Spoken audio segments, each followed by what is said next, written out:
Former US Special Forces officer Gene Yu now targets a different type of threat.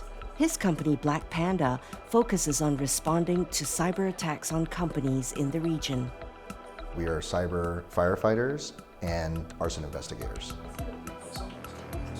Part of that firefighting includes assessing threats and, in one case, uncovering a scam disguised as a ransomware attack. It looked like a ransomware when it started. The attackers came in and showed a video of all of the data that they were downloading, which was very sensitive social media accounts, right, and particularly celebrities. So in this case, the victim actually paid initially a portion of the ransom note in Bitcoin before we arrived. When we showed up, we told them, don't pay anything. We need to see what we call proof of life first, that they actually do have the data that they claim that they have, right? Other than the video, there was no proof. Throughout this process, we could see, as we went through the negotiation, that actually attackers were trying to scam the victim. It's estimated that damage from cyber attacks will cost the global economy $10.5 trillion by 2025, a 300% increase from a decade ago. In Singapore, the Cybersecurity Agency says ransomware remains the most common threat to businesses. The number of such threats rose over 50% between 2020 and 2021. But new models of cybercrime are also emerging, with the pandemic increasing both scope and opportunity for criminals. As everyone was bringing their services online because we couldn't go physically and interact, the focus for organizations mainly was, how do I service my customers? And fraud prevention was kind of a secondary priority. QR codes that became ubiquitous during the pandemic are being used by cybercriminals seeking to defraud businesses and consumers. That QR code can be spoofed, and we've got so used to scanning QR codes, and those scans can lead you to websites where you can be phished. That's a typical approach. Or it could be that you are going through a payment, but the QR code's been tampered with, and you end up paying to the wrong person. Experts are also seeing the rise of subscription services selling access to stolen data.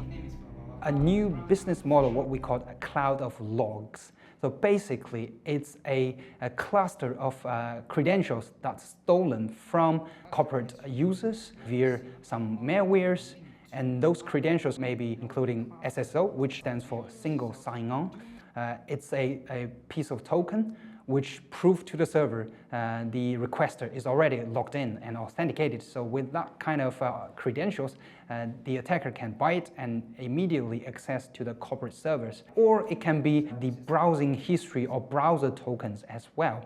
The difference is that previously those data are sold in very fragmented markets. You can just pay monthly subscription and continuously you will receive specific aspects of logs to your certain specific interest.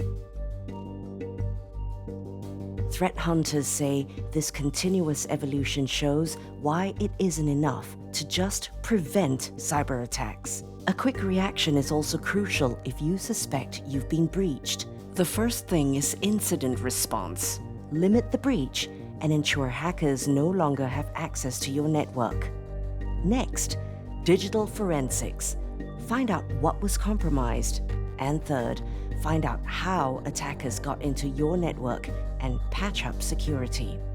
Ideally, companies should have a plan in case this happens. So if they have this drawback plan in place, they can take out this plan and immediately execute them to ensure that they contain the situation and ensure that the business resiliency continue to run. Separately, we also advise them to report the incident to us so that some of the experiences that they learn from this attack can be shared with other people to prevent other people from suffering the same fate as them. A simple checklist to limit the possibility of future breaches should include building employee awareness of threats, especially in a hybrid working world where many use their mobile phones for work transactions and conversations.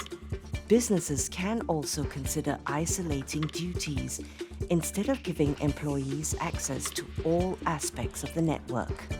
And thirdly, seek help from external vendors if you don't have the capacity to handle your cyber defenses within the company.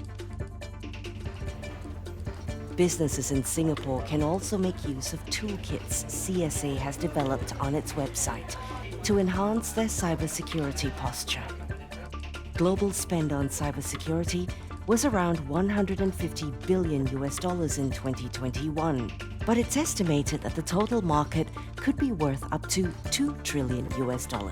That's still a fraction of the estimated cost of cyber attacks, over $10 trillion. Responders like Jean say it will take time and investment for the good guys to catch up with fraudsters. With the right motivation, resources, and time, all it requires is one mistake from the company, i.e. one employee to click on one phishing link that automatically opens up the malware, and now they're inside your system. To stop that perfectly is very hard, right? The defense has to be perfect 100% of the time. The attacker only needs to be right one time, okay? So that's why we focus on the response, right? It's not to say prevention doesn't matter. Always have the mindset that it's not a matter of if, but when.